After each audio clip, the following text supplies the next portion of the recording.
estamos pendientes de evaluar cómo fue el resultado del periodo anterior. Preparamos nuestros estados financieros y a veces pues los contadores tendemos a darle mayor importancia, no es que no nos importa, le damos mayor importancia al cálculo de los saldos que se presentan, ya sean las cuentas de activo, pasivo, patrimonio o los diferentes importes que se presentan en el estado de resultados. Y normalmente tendemos a pensar que esa es nuestra única función, elaborar el balance general y el estado de resultados, porque el estado de cambios en el patrimonio y el estado de flujos de efectivo es responsabilidad de los auditores y así también es responsabilidad de ellos elaborando las notas a los estados financieros, porque por eso les estamos pagando. Y les menciono eso porque en alguna ocasión he escuchado gente hace tiempo atrás decir eso, ¿verdad? Que realmente la responsabilidad del contador debería de ser sobre el balance general y el estado de resultados. Y realmente eso no es así, porque entonces nosotros estaríamos renunciando a un área muy importante de la actividad financiera, que es el reporte de los estados financieros. Les voy a pedir por favor que los que van entrando deshabiliten su audio. Aquí estoy entre una ventana y la otra ventana para irles deshabilitando. Tal vez los amigos del COPUC en algún momento pues tal vez me ayudan ellos a ir deshabilitando el audio. Ok. Entonces, mucho de lo que vamos a hablar hoy es de lo que nos ocurre en el tema, en este mundo de los estados financieros, también de las diferentes vivencias que nos vamos encontrando en el devenir de nuestra profesión, y vamos a ir viendo por qué el papel de los contadores en la preparación de los estados financieros es relegado a un segundo, a un tercer nivel. Si ustedes se fijan, en los medios de comunicación opinan los economistas, no es que no tengan derecho a opinar, pero los especialistas en los números de la compañía somos nosotros. De impuestos opinan los economistas y los abogados también. Es un tema de leyes, pero es un tema más de técnica que de normativa legal. Pero bueno, los contadores nos hemos rezagado, hemos estado tras bastidores, renunciando a este papel protagónico que deberíamos de tener, porque básicamente en la vida es sumamente indispensable este tema de la contabilidad, y más cuando instituciones multilaterales, organismos, hablan del tema de la transparencia de la información financiera, y todo eso tiene que ver en estados financieros. Pues vamos a ir hablando y desarrollando más o menos algo de esto, cosas que ustedes probablemente ya hacen en su vida diaria, en el desarrollo de sus operaciones. Voy a mover un poquito para acá, hacia la derecha. Ok.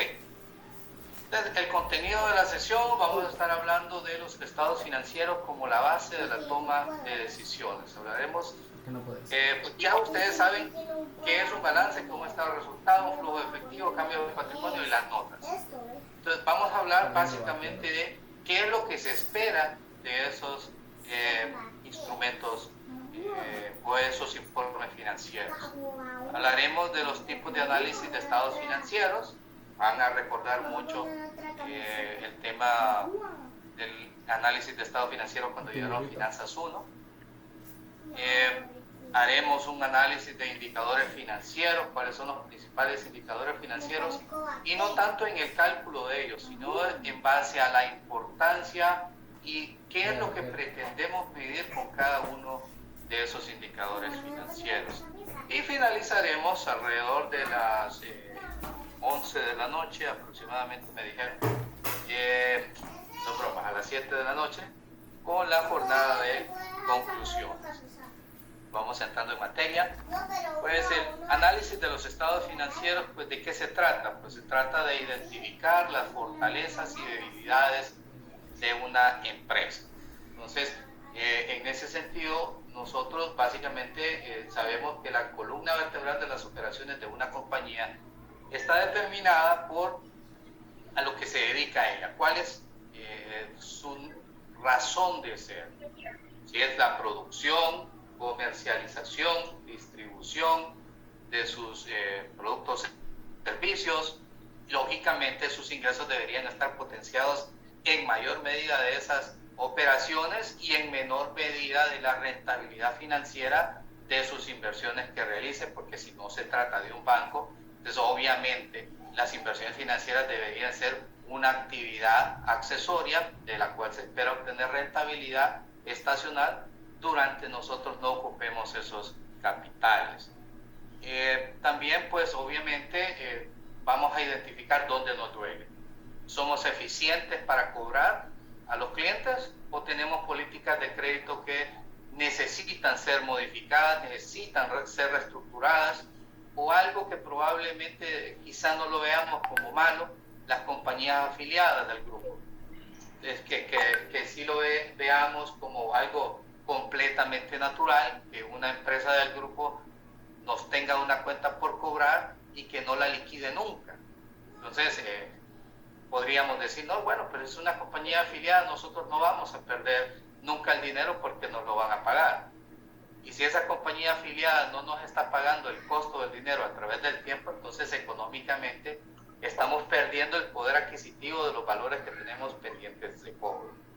Esos análisis son los que se centran también en la normativa internacional, que fundamentalmente lo que pretende es que nosotros reflejemos en los estados financieros los diferentes eventos económicos que afectan tanto activos como pasivos. Entonces, no es lo mismo, ya nunca va a ser lo mismo, tener una cuenta por cobrar de 1 millón de lempiras y la vamos a recuperar al 0% de interés durante 5 años. Y si la tasa de inflación, me la voy a inventar, fue de un 5% a lo largo de los próximos 5 años, entonces usted ya tiene que esa tasa perdió, ese capital perdió del millón un 25% del poder adquisitivo. Necesita más dinero para comprar los mismos bienes, o dicho de otra manera, la cuenta por cobrar perdió el 25% del poder adquisitivo. Va a comprar menos bienes por los mismos lempiras. Entonces, obviamente, ese tipo de transacciones que se dan intragrupo deben de tener un vencimiento, o mínimamente debería de ir siéndose ajustada por el efecto del paso del tiempo, como mínimo con el índice de inflación. Son temas que a las empresas de repente no les gusta establecer, porque al final a uno y a otro los miden de acuerdo a un nivel de resultados, y si empezamos a cargar gasto financiero o generar mayores ingresos financieros entre grupos, entonces probablemente existan algunas especies de competencia a nivel intragrupo y empiezan a generarse los malestares. Pero bueno, eso es hablando internamente entre grupos.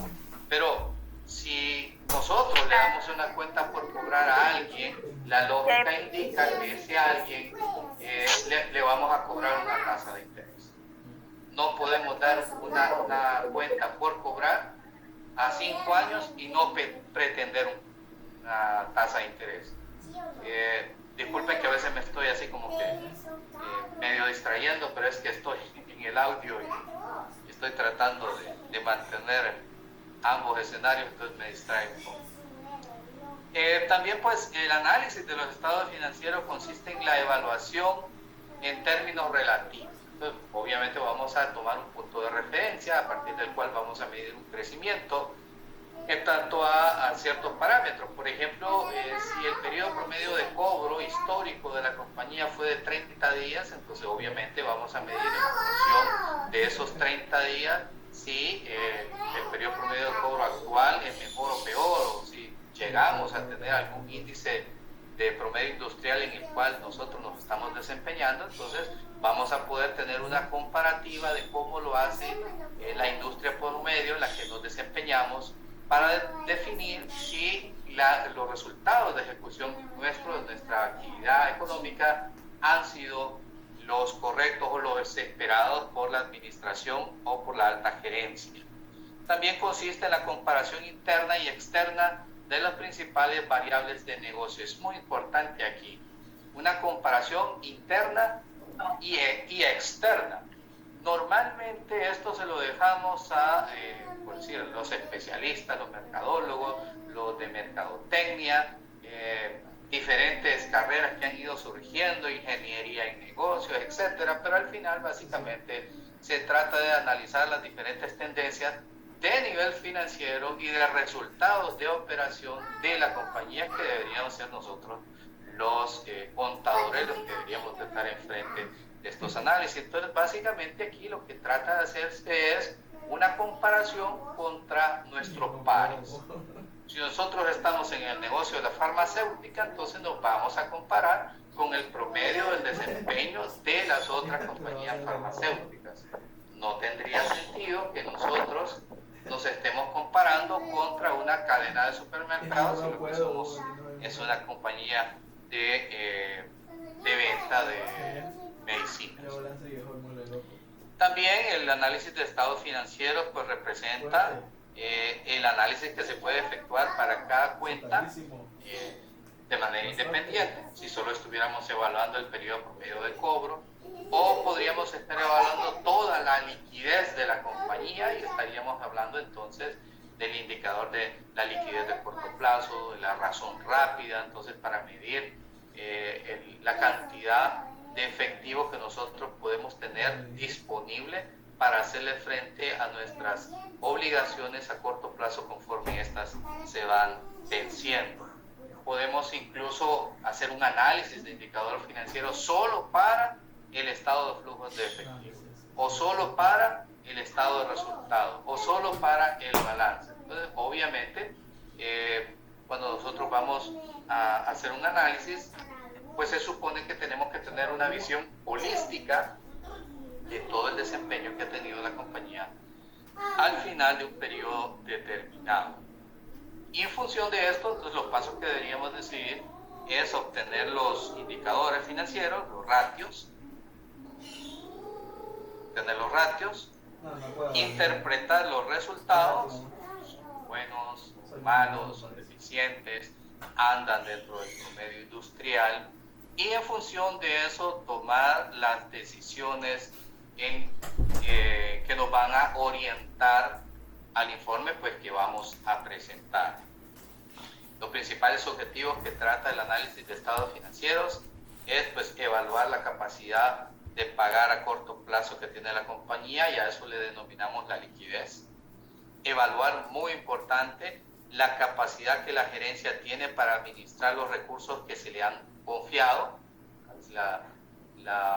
Los accionistas, los dueños de la compañía, le confieren a la administración, gerentes, sugerentes, etcétera, la administración de su inversión. De tal manera, entonces, es importante para los accionistas identificar qué tan efectivos han sido los administradores para generar utilidades. Y eso lo evaluamos con un cierto grupo de indicadores que evalúan la actividad. También, pues, otro objetivo es evaluar el peso de la deuda.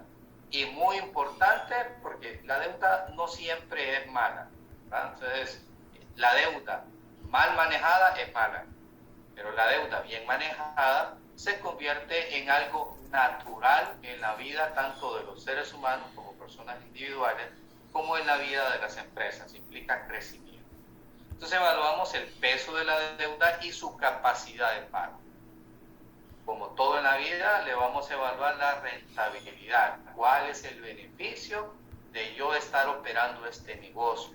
O como cuando ustedes iban a la universidad, o si usted está yendo a la universidad hoy día, ¿cuál es la utilidad de ir a estudiar la carrera de contaduría pública? ¿Cuál va a ser el beneficio para mí? Entonces, todo lo evaluamos en función de cuál es el beneficio a obtener. Y evaluar la posición de mercado es un grupo de indicadores que probablemente en nuestro país no tenemos un mercado de capitales bien desarrollado que nos permita evaluar las acciones comunes de una compañía en función de la posibilidad o la intención manifiesta que un grupo de inversionistas tengan para comprar un cierto grupo de acciones de una compañía determinada. Esperemos que en algún momento en el futuro podamos tener esos desarrollos en los mercados de capitales, en el que se compran, venden acciones abiertamente y que cualquiera de nosotros puede comprar acciones de cualquier compañía pública que esté circulando en el mercado. Adicionalmente, en este análisis, vean, y el licenciado Campos está ya metiendo el análisis FODA, es que si estuviéramos haciendo un plan de negocio, y aquí solo estamos hablando de indicadores financieros. Pero es que esto es importante porque la gestión de los administradores financieros tiene que ver con el manejo del dinero. Y lógicamente, como todo en la vida, el dinero influye en todas las actividades de los seres humanos, en todas las carreras. De tal manera que si organizacionalmente nosotros lo vemos en un organigrama directivo, primero están en la parte superior los del Consejo de Administración, que son nombrados por los accionistas. Ese Consejo de Administración designa a un gerente general o un presidente ejecutivo. Y luego vienen los cargos ejecutivos de vicepresidencias o gerentes de área. Pero en línea natural de sucesión del presidente ejecutivo o el gerente general, inmediatamente después viene el gerente de finanzas o el vicepresidente financiero o el vicepresidente de finanzas. ¿Por qué? Porque este tiene que estar involucrado en todas las áreas operativas, administrativas, de gestión, porque todas usan dinero, todas gastan dinero, algunas generan dinero, pero todas tienen que ver con el dinero. Entonces, si usted está desempeñando el área de finanzas o quiere desarrollarse en el área de finanzas o espera que lo asciendan al área de finanzas, el consejo que yo le voy a dar es que nadie a lo interno de la empresa le robe su protagonismo, porque el gerente de finanzas debería ser el sustituto natural del gerente general o del presidente ejecutivo. Véalo en términos del gobierno de la República. Uno de los funcionarios más importantes del país, aquí la estructura de gobierno es política, pero uno de los funcionarios más importantes es el ministro de Finanzas, porque tiene que ver con el dinero. Entonces, en ese sentido usted tiene que tener una visión holística de todos estos parámetros.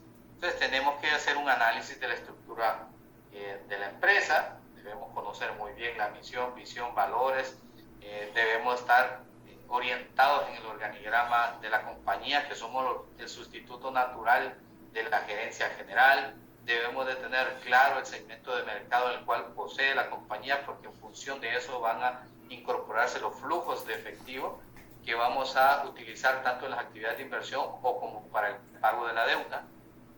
En el análisis de nuestras fortalezas, oportunidades, debilidades y amenazas, pues sencillamente nos va a servir para concretarnos en la cantidad de maquinaria o de inversión fija o de instalaciones o de procesos productivos que son necesarios implementar en los presupuestos de capital para responder a una posible demanda creciente o cómo responder a la aparición de competidores en el mercado. Entonces, además de que esa es responsabilidad del área de comercialización, nosotros no podemos divorciarnos. Tenemos que estar viendo lo que probablemente los demás no ven. Tenemos que tener claro el tamaño de la industria donde nosotros estamos operando. Perdón, se me movió un poco. El tamaño de la industria. En ese sentido, pues obviamente debemos saber qué parte del pastel nos toca a nosotros. La participación del mercado, por ejemplo, deberíamos nosotros saber cuál es mi competidor clave, cuál es la parte que lo diferencia a él en función de lo que él realiza, cómo se diferencia en función de precio, en función de costo, en función de eficiencia administrativa, operativa, en experiencia del cliente, y todos esos valores nos van a estar indicando herramientas de medición de resultados operativos que puedan orientar a una mejora de la gestión de los gastos o de la gestión presupuestaria. Pues entrando ahorita, luego de esta pequeña introducción, que básicamente fue de unos 20 minutos, para que vean que en 2 horas es bien difícil desarrollar diferentes temas, entonces vamos a tratar de ir condensando algunos aspectos para que luego, si ustedes tienen alguna consulta, pues podamos entrar en el debate. Entonces, nuestro primer punto son los estados financieros como la base de la toma de decisiones. Entonces, aquí hay 3 aspectos importantes que vamos a desarrollar, que son las partes interesadas en los estados financieros y en la gestión operativa de la compañía y obviamente la medición de los resultados que provienen de esos estados financieros. Luego, pues vamos a hablar sobre la información financiera que es comparativa, que se espera que sea comparativa, transparente y comparable, confiable, y los estados financieros como una herramienta que permite evaluar el desempeño del negocio. En las partes interesadas, mis estimados, aquí yo solo pongo 3, pero hay muchas. Naturalmente los accionistas están interesados en el estado de su inversión.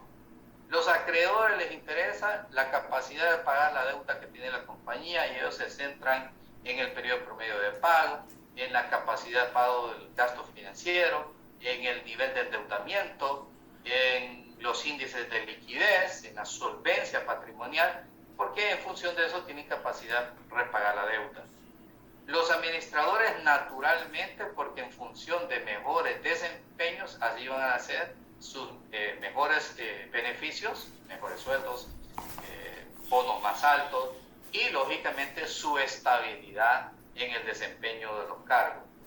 Una gran diferencia que hay entre las empresas del sector privado, por así decirlo, y un gobierno, por así decirlo, es que existe métrica en el sector empresarial y probablemente existe métrica en el sector gubernamental, pero al final, como son cargos electos, usted los va a tener que estar viendo 4 años ahí y probablemente nunca los cambie en función del asunto político. Entonces no se vuelve un desarrollo de una gestión en función a un resultado del desempeño que alguien da. Los administradores, gente que no está dando los resultados que se espera obtener, ¿qué es lo que ocurre en una empresa normal? Lo cambian. Inmediatamente traen otro. Y si ese otro no funciona, lo cambian. Y así sucesivamente hasta que exista un comportamiento esperado en función de la lógica del negocio. Y sin embargo, si no fue un tema de administradores, sino que fue un cambio natural en la tecnología del producto que nosotros servíamos, entonces lógicamente esos otros aspectos tecnológicos, climatológicos, que va dentro del análisis holístico que tenemos que hacer, inciden de manera directa en el desempeño de nuestras operaciones presentes o futuras. Además de otras partes interesadas, ustedes sabrán que el gobierno es otra parte interesada por el tema del pago de los impuestos. Los empleados están interesados en el desempeño de la compañía, pues lógicamente para que le paguen sus beneficios económicos. También están interesados los competidores para saber qué tan fuertes somos en el mercado, qué tan fácil vamos a ser capaces de resistir la competencia o fácilmente nos sacan del mercado y ellos se quedan con el segmento de operación que nosotros pudiéramos tener. Los clientes también son una parte interesada porque ellos también desean saber si la compañía es capaz de servir los productos que promete, ¿verdad? Si hay una cadena ideal de suministro de productos. En relación a la información que tiene que ser comparable,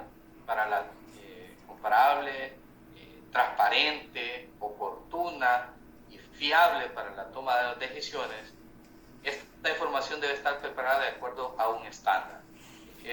No muchas compañías en nuestro país han adoptado las normas internacionales de información financiera. La mayoría de gente, porque a veces lo dice bueno, yo llevo contabilidad porque tengo que pagar impuestos. Eso de las NIF, eso no es para mí. Sin embargo, hay otro grupo de empresas que han entendido los beneficios de implementar esa norma Y básicamente no es que van a pagar más o que van a pagar menos impuestos, porque seguiríamos siempre pensando en el tema de la contabilidad tributaria. No deberíamos estar pensando en contabilidad tributaria porque son dos escenarios totalmente diferentes. Estas normas, en síntesis, lo que revelan o lo que tratan de hacer que la compañía o el preparador de estados financieros revele, dentro de otros aspectos, los riesgos que amenazan la evaluación de los diferentes activos, que estar más pendiente del ecosistema que rodea a todos los activos y su capacidad de convertirse en efectivo, de evaluar los riesgos inherentes que están afectando o que pueden llegar a afectar a los pasivos, y que naturalmente eso van a tener un impacto directo en el patrimonio de la compañía. Existen muchas normas que nos dicen a nosotros registre una provisión cuando existan A, B, C de circunstancias, pero a veces no la registramos porque tendemos a decir es que el SAT no me la va a aceptar y entonces mejor no me meto en problemas con el SAT. Sigo pensando en contabilidad fiscal y no en contabilidad financiera. Bueno, ese es otro tema. Otro de los aspectos que tiene que ver con información transparente para la toma de decisiones. En el asunto de la transparencia existe un organismo que se llama la Federación Interamericana, no, la Federación Internacional de Contadores, ahí están las siglas en inglés. Esa organización emite las normas internacionales de auditoría que tienen que ver con la conducta de los auditores en la gestión de su trabajo. Ese organismo también emite las normas internacionales de contabilidad para el sector público. Probablemente usted no sabía, pero sí hay estándares de contabilidad para contabilidad gubernamental. También ese organismo emite las normas de control de calidad para los auditores, que es un estándar diferente, es complementario a las normas de auditoría. También ha publicado un manual de ética, las normas de ética, cuál debería ser el comportamiento de los contadores, así como de los auditores, que son contadores al final. También ha emitido un manual de normas de educación, cómo debería ser preparado el contador desde las aulas universitarias, una vez egresado y otra vez en el desempeño de sus funciones y a lo largo de toda su carrera. Como ven, parece mentira, pero es una carrera altamente regulada.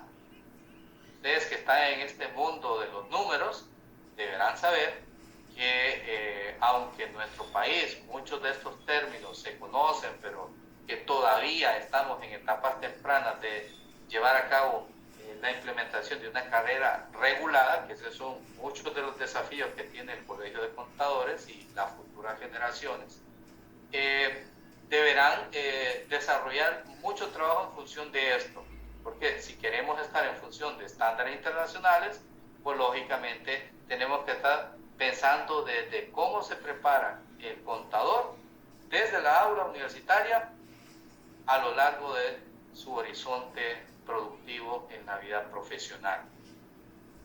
Y naturalmente las disposiciones tributarias que lo que persiguen es que presentemos los ingresos que son y que hagamos las deducciones de acuerdo a la ley fiscal. No nos vamos a detener mucho ahí porque ahorita no hay que andar buscando mucho al SAT. Dentro de las herramientas que nos sirven para evaluar la situación financiera de la compañía, tenemos diferentes elementos. Ustedes se lo saben de memoria. En primer lugar, tenemos el balance general, que es la relación de los activos, pasivos y patrimonio de la compañía. Por un lado, podemos ver que en este segmento el 75% de todos los activos lo representan los activos no corrientes.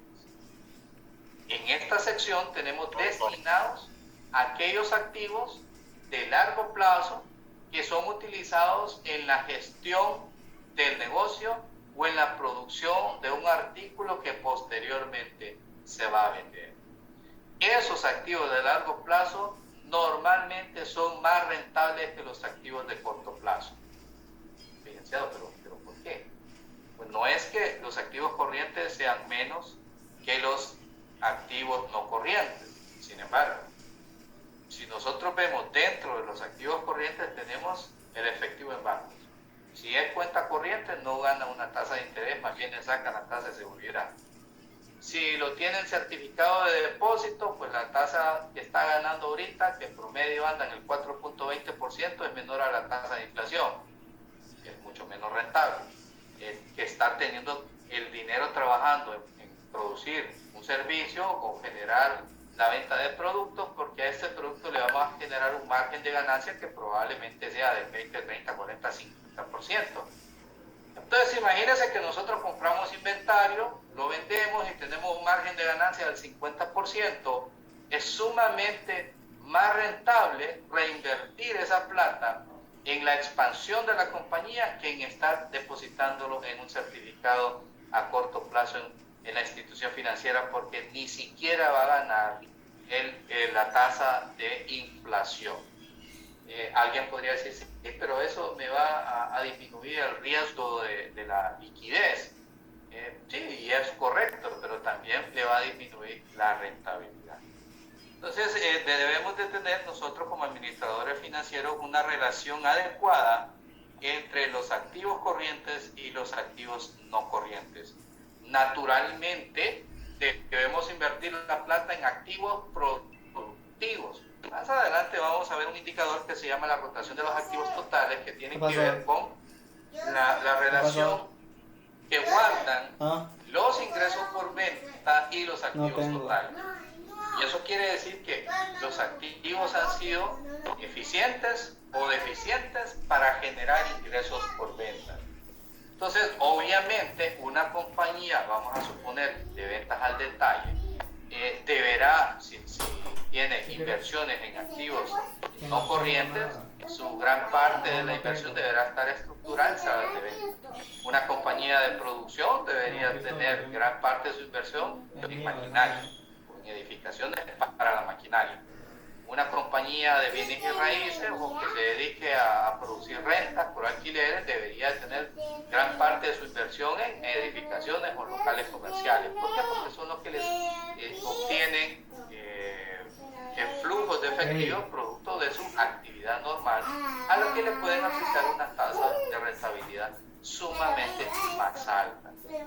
Por otro lado, los activos corrientes tienen cuentas por cobrar. Es cierto que una cuenta por cobrar es el resultado de la venta de inventario más un margen de utilidad, pero mientras la cuenta por cobrar usted no la cobre, es una pérdida potencial. ¿Por qué? Porque está sujeta a un riesgo crediticio que podría materializarse o no con la falta de pago de parte del cliente. Y eso va asociado a otro nivel de control que tiene que ver con el otorgamiento de los créditos que le da a sus clientes y la gestión propia de las cuentas por cobrar, que muchas veces las cuentas caen en mora, no porque el cliente no quiera pagar, sino que muchas veces pasa por falta de gestión administrativa de algunas compañías, no estoy diciendo de todas. Pero a veces, aunque tengamos un control muy bueno, mientras más dependa ese control de algún procesamiento humano, más problemas de improbabilidad vamos a ir teniendo. Y si de remate llevamos el control de la cartera de cuentas por cobrar en hojitas de Excel, el riesgo de generar problemas es más alto. Entonces, tiene que haber tecnología, procesos y la reducción del trabajo humano para que, por medio de herramientas adecuadas, de política de otorgamiento de crédito, la pérdida potencial que es la cuenta por cobrar se disminuya y se mantenga en niveles adecuados. Por otro lado, los activos corrientes integran el inventario. Y el inventario es todos los valores que hemos comprado, ya sea para producir un artículo, materia prima, los accesorios que agregamos en el proceso productivo o el producto terminado que compramos para revender o que fabricamos nosotros y que está con el riesgo de los cambios tecnológicos. Si nuestro producto fácilmente tiene un sustituto, estará sujeto a un riesgo de negocio sumamente importante, la competencia será bárbara, y a veces hay compañías que, ustedes lo han visto a lo largo de muchos ejemplos, un cambio tecnológico lo sacó del negocio. Entonces vean que debe de haber una adecuada inversión en todos estos diferentes componentes, porque todos tienen que ver con la capacidad de generar flujos de efectivo. Al final, un activo nosotros lo representamos en el balance general en función de su capacidad de generar flujos de efectivo. De esa manera, entonces, deberá haber un adecuado balance tanto en los activos productivos como en los activos de capital de trabajo que están generados ahí en el efectivo, inversiones de corto plazo, cuentas por cobrar, inventarios. Todos esos deben de tener capacidad comprobada de convertirse en efectivo. Si tienen algún daño, pues ese daño se le conoce como deterioro, y ese deterioro lo que hace es que castiga el saldo, lo disminuye con el propósito de revelar un activo que efectivamente tenga esa capacidad, por el monto que está presentado en el balance, de traer efectivo a la compañía. Solo hemos hablado de los activos. ¿Y qué decir de la parte de los pasivos? Pues básicamente, mientras más pasivos corrientes tengamos, ¿se incrementa el riesgo financiero? Sí, porque es deuda de corto plazo que va a requerir la salida de flujo de efectivo en el corto plazo. Pero, de repente, por pago de proveedores, por pago de sueldos, por pago de servicios, por pago de impuestos, y de repente algunos préstamos de corto plazo. Pero el rubro principal va a estar concentrado en esas deudas con los proveedores. Y que intrínsecamente podrán tener un costo financiero, pero explícitamente no tienen una tasa de interés, o sea que su costo financiero es más bajo. Sí, incrementa el riesgo de insolvencia por el volumen de deuda que pudiéramos llegar a tener, pero es un tipo de deuda con un costo financiero más bajo.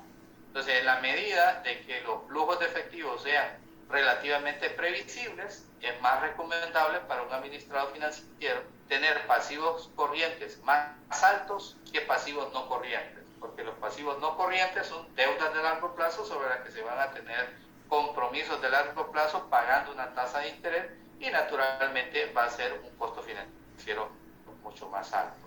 En la medida de que más deuda tenemos, estamos trabajando con capital de fuente externa. Estamos trabajando con menos capital nuestro. ¿Existe un riesgo más alto? Sí, pero existe más rendimiento porque el monto del capital nuestro es menor. Y nosotros ese capital, en este ejemplo que estamos presentando, que es un 38%, podemos distribuir las utilidades y llevárnoslo de la compañía, establecer un flujo de efectivo en otro lugar, otra compañía en otro lugar, y seguimos trabajando con el dinero ajeno. Así hacen los bancos. Usted como ahorrante, yo como ahorrante, destinamos dinero en los bancos y los bancos lo tienen en la cuenta de pasivo. Depósitos a la vista, depósitos en inversiones, y van clasificando los diferentes vencimientos. Ese es todo el capital nuestro. Ellos lo están utilizando para generar ganancias. Del lado del activo, pues lo que tienen son sus préstamos a cobrar, las inversiones que tienen y la disponibilidad de dinero en caja que tienen para cubrir todos los retiros que nosotros andamos haciendo. El flujo de efectivo que reciben por los cobros a cuenta de terceros, etc. Pero al final, lo que le corresponde solo al banco es la parte del patrimonio.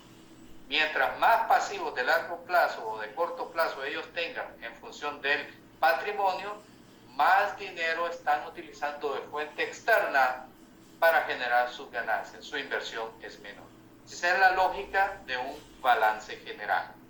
Obviamente hay más riesgos cuando hay más pasivos, pero la rentabilidad es más alta. Media vez que usted integre bien sus activos y que pueda cobrar o convertir en efectivo su capital de trabajo, efectivo, cuentas por cobrar, inventarios, inversiones temporales, mejor pronóstico de efectivo va a tener y mayor rentabilidad va a tener, porque no necesita invertir grandes cantidades de sus utilidades operativas o utilidades acumuladas para gestionar el negocio.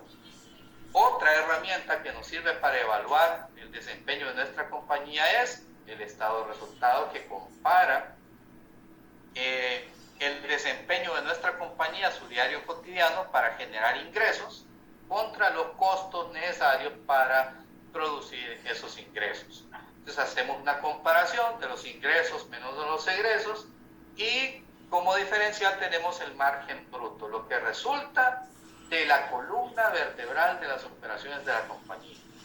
Naturalmente los ingresos por venta deben ser los ingresos más elevados que la compañía tiene. Y más abajo pues hay una comparación entre los otros ingresos, los gastos operativos y el gasto financiero. Al final pues establecemos el resultado de la operación de la compañía antes de los impuestos, calculamos los impuestos que hay que pagarle al Estado y tenemos como resultado la utilidad o pérdida neta. Aquí podemos ver que el 20% del total de los ingresos representó la utilidad neta del periodo.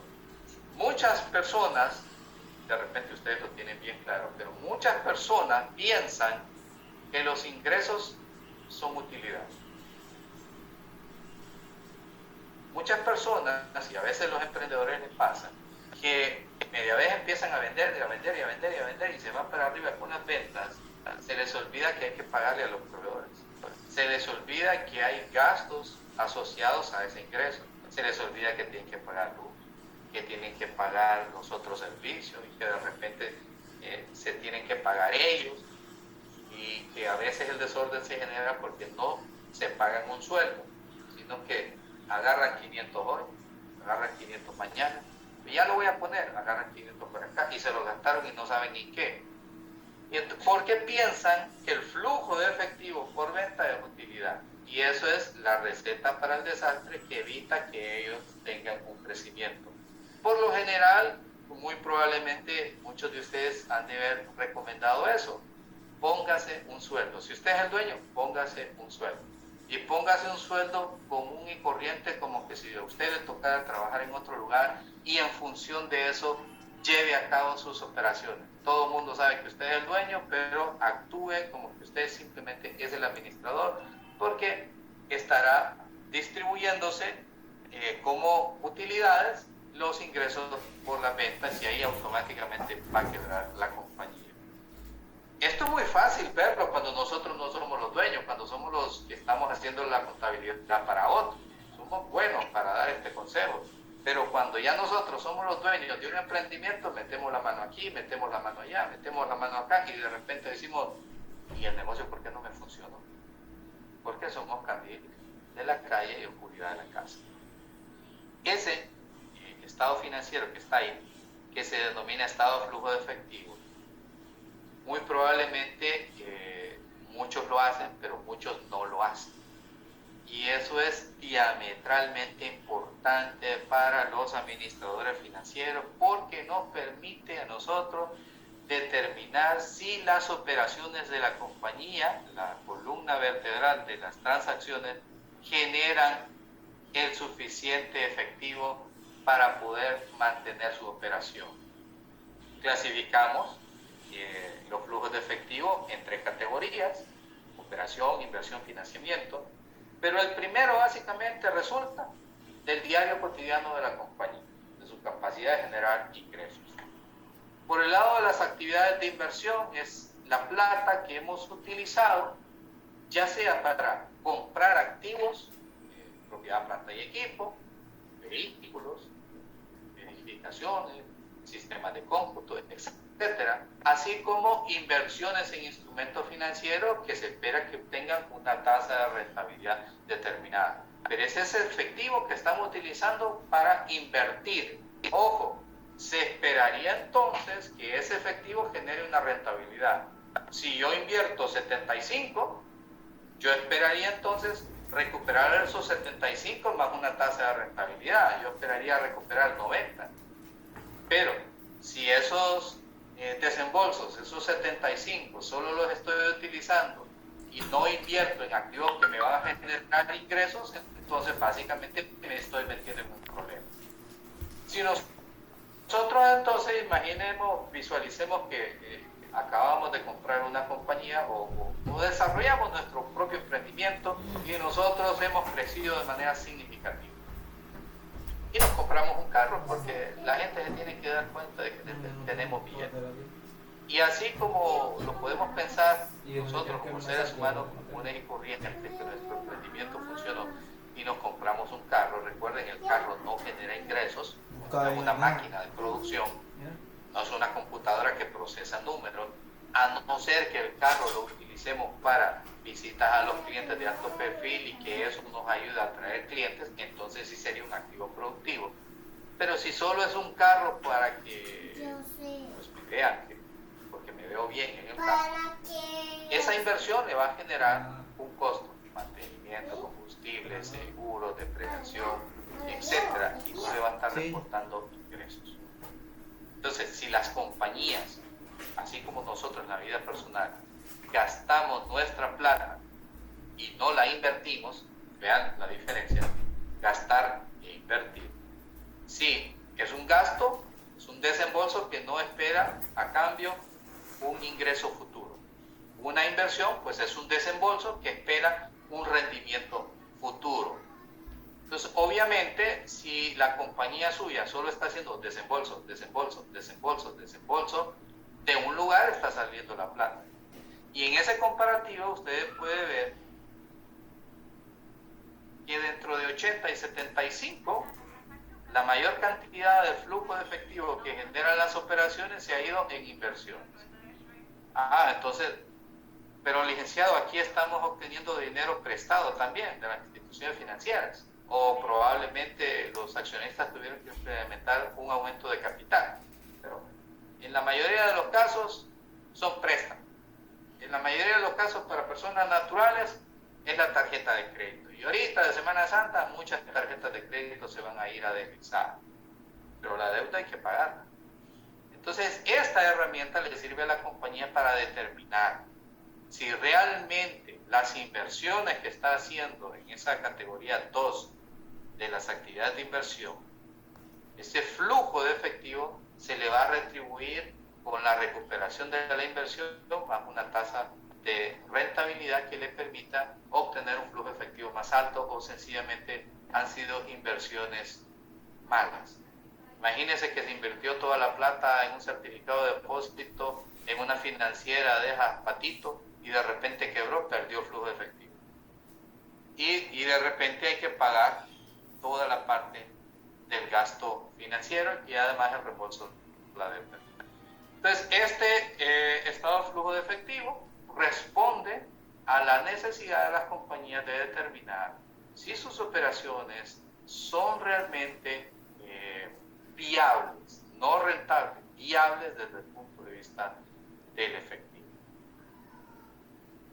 Vean todo lo que hemos discutido en este primer punto de solo la presentación de los estados financieros en forma general. No estamos viendo el tema del estado de cambios del patrimonio ni las notas, sino que nos hemos centrado un poquito más de verlos como herramienta de generación de flujos de efectivo a esos tres principales elementos.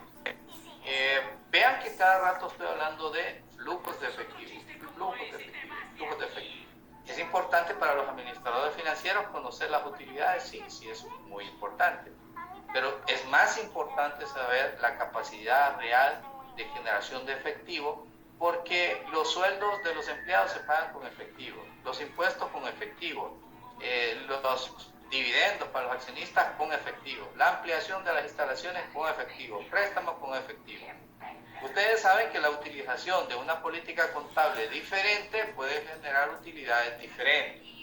Aplican la PNIF, van a generar una serie de gastos a nivel financiero que le van a generar más utilidad o menos utilidad. Aplica la política fiscal, la utilidad va a ser diferente, pero el flujo de efectivo siempre va a ser el mismo. De tal manera que nosotros, dentro de esas políticas contables, debemos estar claros que en primer lugar es el cumplimiento de la información financiera, pero en segundo lugar, inmediatamente ahí a la par, es el análisis del flujo de efectivo que la compañía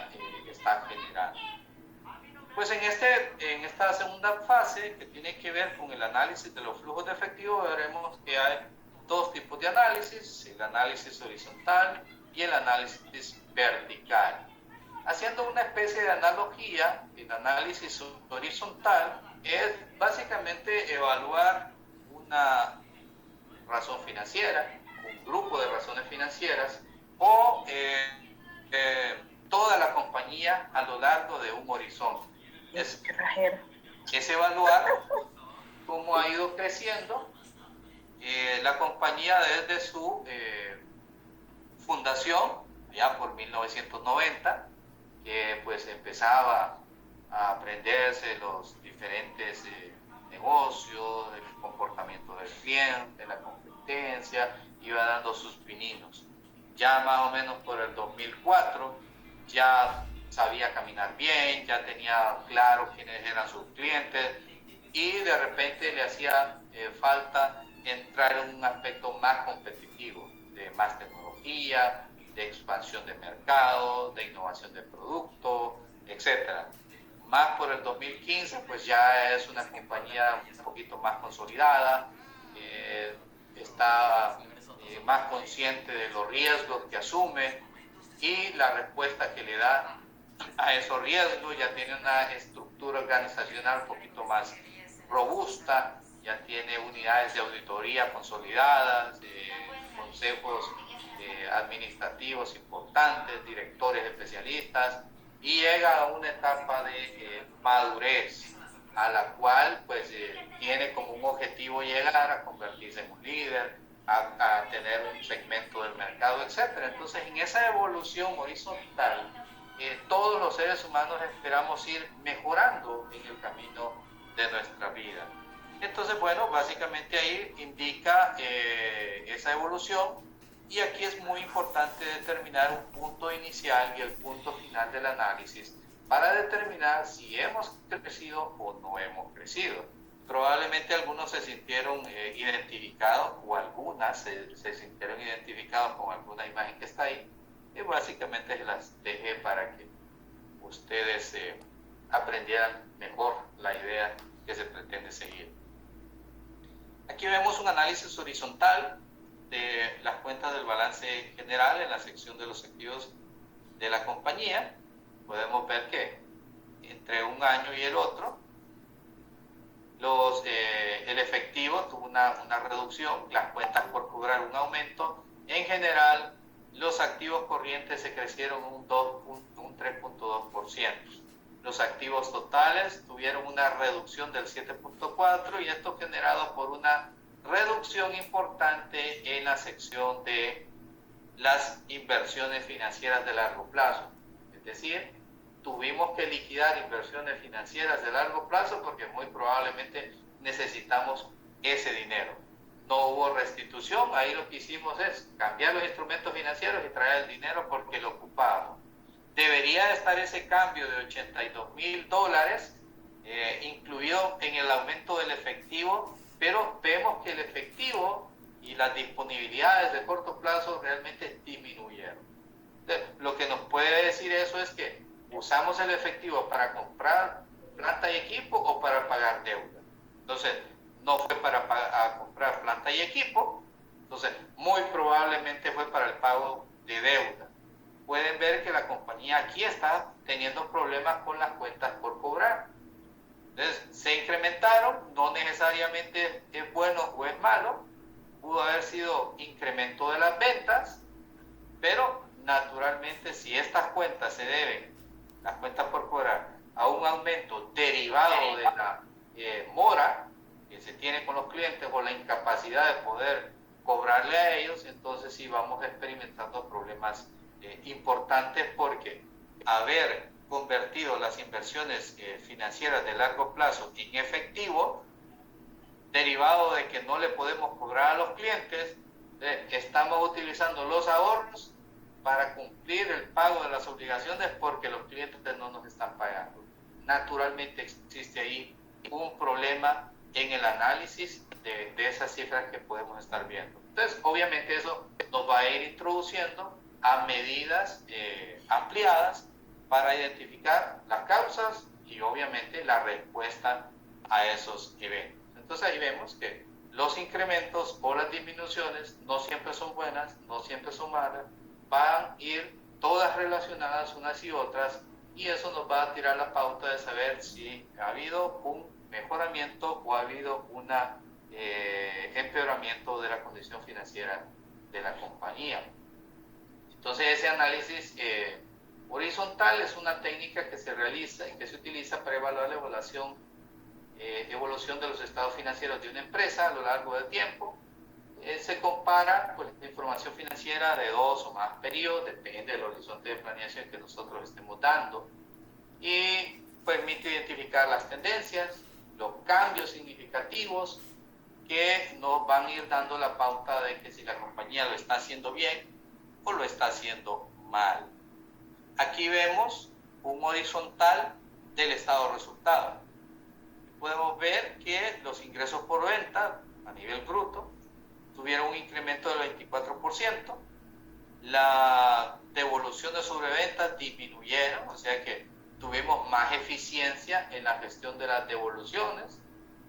Alguien podría decir, bueno, vamos a identificar qué es lo que está ocurriendo, por qué los clientes nos están devolviendo de manera significativa los productos que nosotros estamos vendiendo.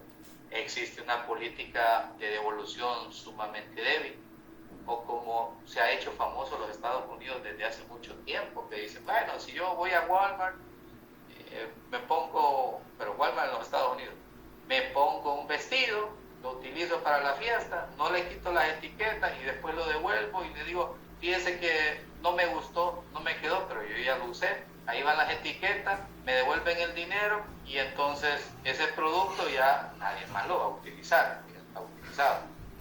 Entonces ese nivel de flexibilidad en las devoluciones podría estar afectando el resultado de nuestra compañía si nosotros tuviésemos una política muy amigable en la gestión de nuestro negocio. Aquí vemos también que la relación que guarda entonces los ingresos con los costos variables que se incrementaron, costos de ventas, que probablemente se pueden ver que hubo un incremento de las ventas de un 24%, que es más o menos correlacional con el costo de venta. El costo de venta subió más de lo que debió haber subido.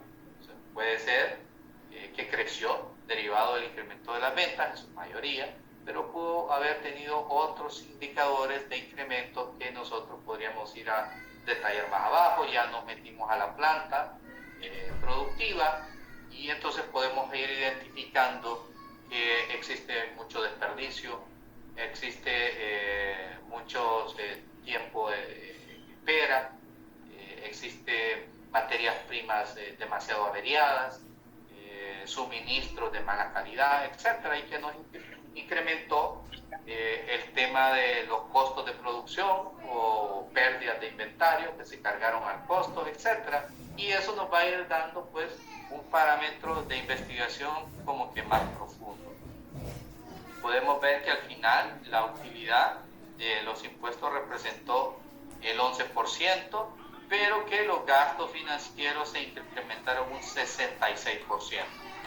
Entonces, aquí hubo un incremento en los gastos de ventas de un 29%, que alguien diría, bueno, es más o menos razonable con el crecimiento de las ventas, el gasto de ventas está relacionado con la venta, entonces no hay mayor inconveniente ahí, aunque hay 5% más de aumento, pero definitivamente, dice alguien, tenemos un problema con el gasto financiero, que se ha incrementado significativamente.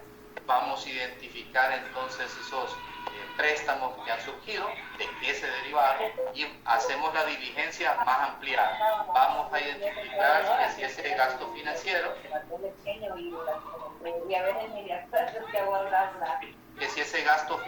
se debió a inversión en la ampliación de activos. Entonces, relativamente, aunque se incrementó el gasto financiero, no tendríamos mayor problema porque estamos incrementando la inversión en plantas productivas o nuevas salas de ventas, o tenemos, si estamos en el negocio del transporte, 2, 3, 4 unidades más que nos permiten permiten mover más carga, etcétera. Entonces tiene que haber una relación entre la expansión de los activos, el crecimiento de la deuda y la capacidad de pagar esa deuda. Si nosotros sencillamente estamos tomando deuda para irnos de paseo, y ese paseo lo disfrutamos mucho, excelente, qué bonito estuvo, pero esa deuda que estamos asumiendo no es para invertir en activos productivos, pues necesariamente vamos a tener un problema de flujo de efectivo a corto plazo, porque tendremos que pagar la deuda con el flujo de efectivo actual, porque el gasto, un gasto, desembolso de efectivo, el préstamo se convirtió en gasto.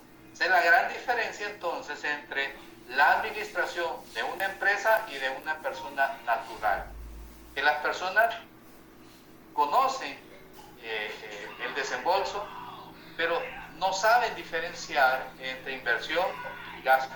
Las empresas sí. Las empresas tienen claro qué es inversión y qué es gasto. Y pues los gobiernos de todo el mundo, pues lo que sí tienen claro es el gasto, ¿no? De repente no tanto el tema de las inversiones. En el análisis vertical, entonces nosotros que vemos pues que es utilizado para determinar un porcentaje que representa una partida determinada en función de un rubro. Por ejemplo, ¿cuánto representa el gasto de venta del total de las ventas? Entonces, en el estado de resultado, todos los porcentajes se establecen en función de las ventas. En el balance general, todas las cifras se expresan como un porcentaje de los activos. Del lado izquierdo. Del lado derecho, donde están los pasivos y patrimonio, pues todas esas partidas se determinan como un porcentaje de la suma del pasivo y patrimonio, que al final es el total de los activos. Entonces, este análisis nos muestra la composición de los diferentes estados financieros y naturalmente se toma un punto de referencia para hacer estas mediciones. Podemos ver aquí un análisis vertical del balance en general, donde el 43% está integrado por los activos corrientes, que dijimos son menos rentables que los activos no corrientes. 56% está invertido en activos no corrientes, lo que son mayores generadores de flujo de efectivo, entre comillas.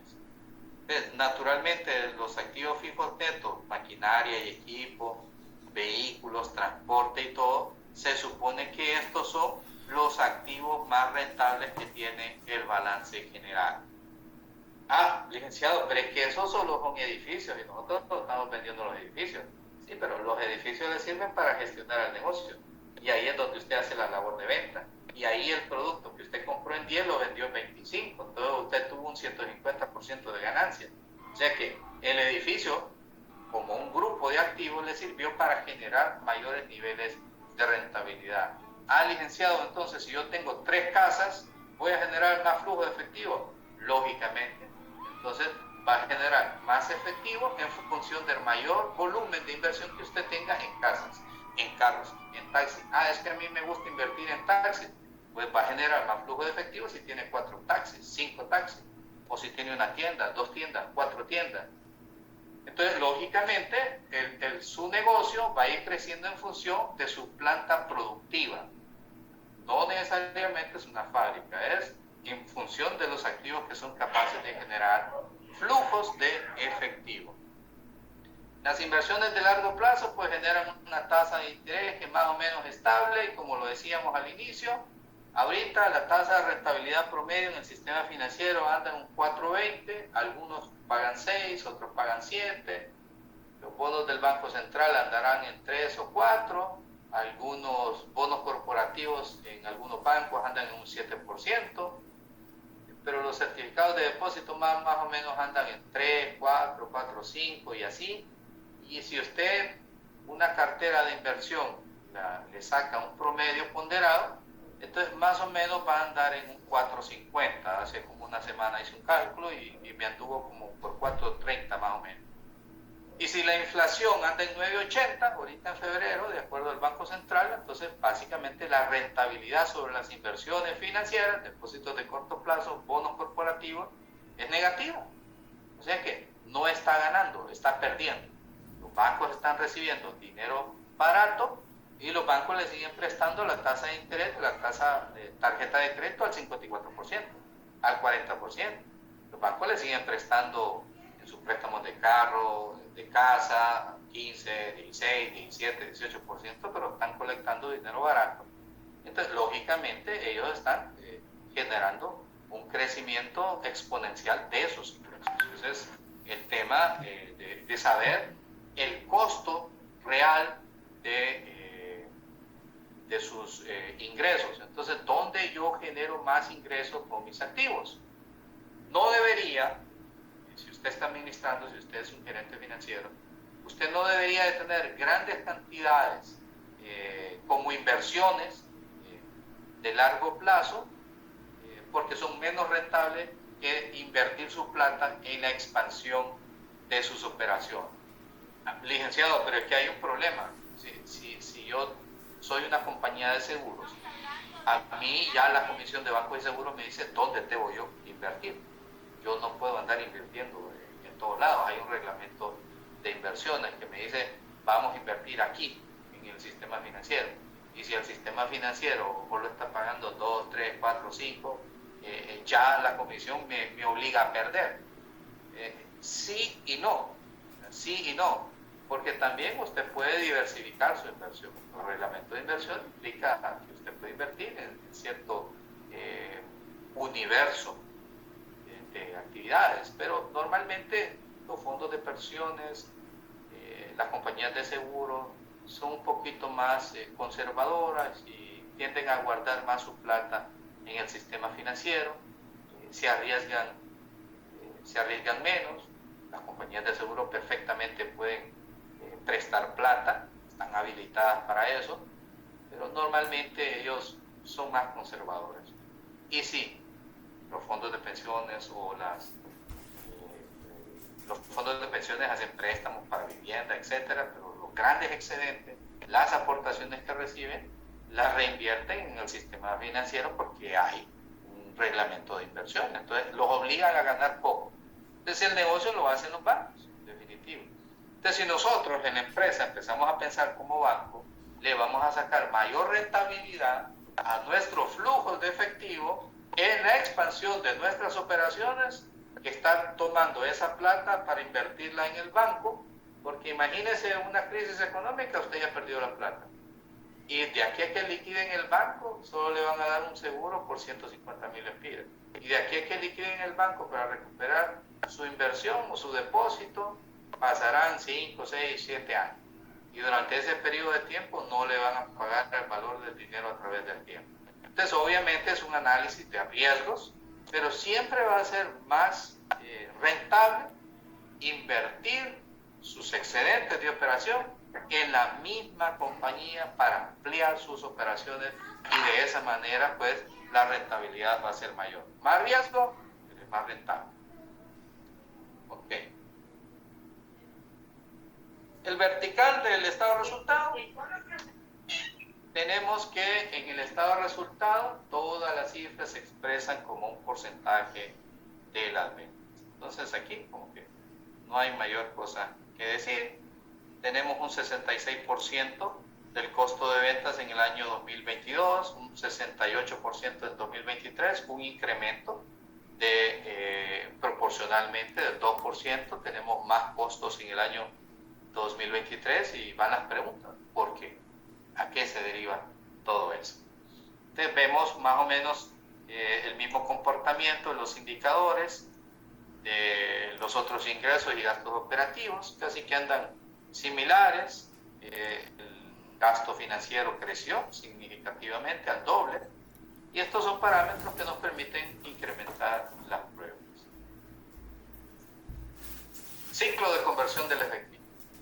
Yo esperaría que todos lo sepan. Se recuerden cuando eran jóvenes que básicamente les decía yo, bueno, miren, el ciclo de conversión del efectivo es el periodo de tiempo que la empresa tarda en convertir en efectivo lo que vende en sus inventarios y que luego vende al crédito y que se tarda en cobrar.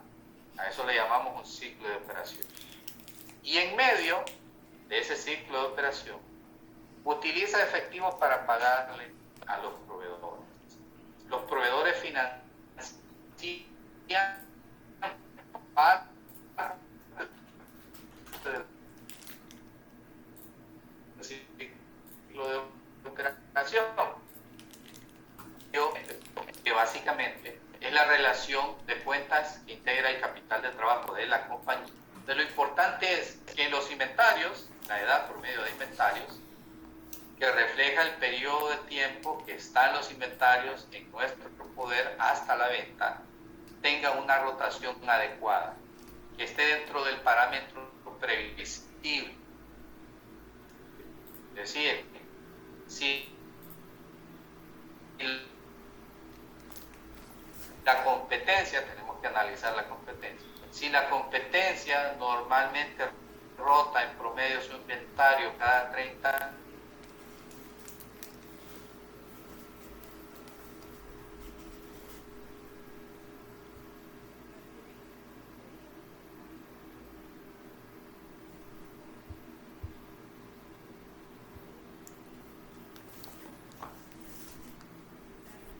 días está vendiendo en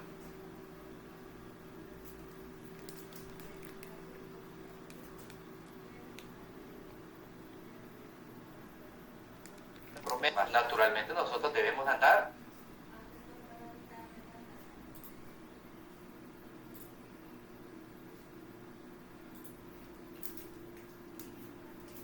un día porque la distancia mayor que la compañía. Entonces esa es la primera recomendación, vender tan rápido como sea posible. El siguiente indicador, cobrar tan rápido como sea posible, pero sin hostigamiento de los clientes. Naturalmente eso tiene que ver con una política sana de cobro y de venta al crédito. Entonces, obviamente eso quizá no requiere mayor explicación, que nosotros debemos de tener una supervisión adecuada sobre el crédito. Hasta este periodo de tiempo que nosotros estamos hablando de la producción, compra-venta de los inventarios y que estamos esperando cobrar a los clientes, no hemos recibido efectivo. Mientras más largo es el ciclo de operación, más tiempo tenemos que esperar para pagarle, para cobrarle a los clientes. Y si nosotros no hemos recibido plata de los clientes y ya le habremos pagado a los proveedores, entonces con el dinero de quién le estamos pagando a los proveedores si los clientes aún no nos han pagado. Si entonces el ciclo de conversión del efectivo se amplía, eso implica que la inversión es más alta, los saldos de inventario son más altos, los saldos de las cuentas por cobrar son más altas. Entonces eso implica que yo estoy financiando a los clientes. Y si estoy financiando a los clientes, no recibo dinero, utilizo dinero de algún lado para pagarle a los proveedores. Y si ese dinero proviene de fuente financiera, voy a incurrir en un gasto financiero más alto, lo cual me va a reducir el volumen de utilidad. De tal manera entonces que las empresas tienen mucho cuidado sobre estos tres componentes para una administración eficiente del flujo de efectivo.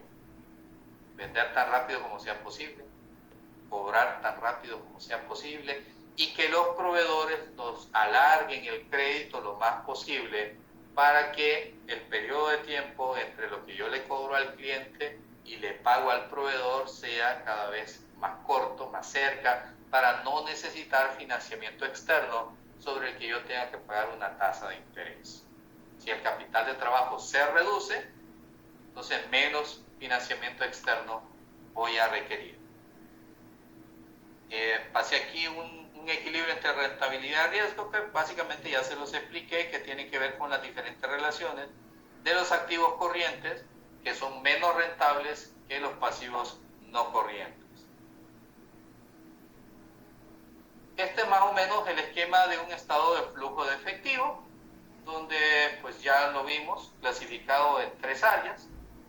Ya hablamos de la importancia de ellos y básicamente este es por el método directo de cómo podría estar integrado. Yo esperaría que algunos de ustedes ya lo sepan hacer, pero lo que quería era que concentrarme básicamente es en la capacidad de generar efectivo de la compañía, la utilización que ésta le da al efectivo y básicamente aquí, en este caso, pueden ver que la compañía está generando efectivo suficiente que le permite pagar deuda y le permite invertir en activos de largo plazo.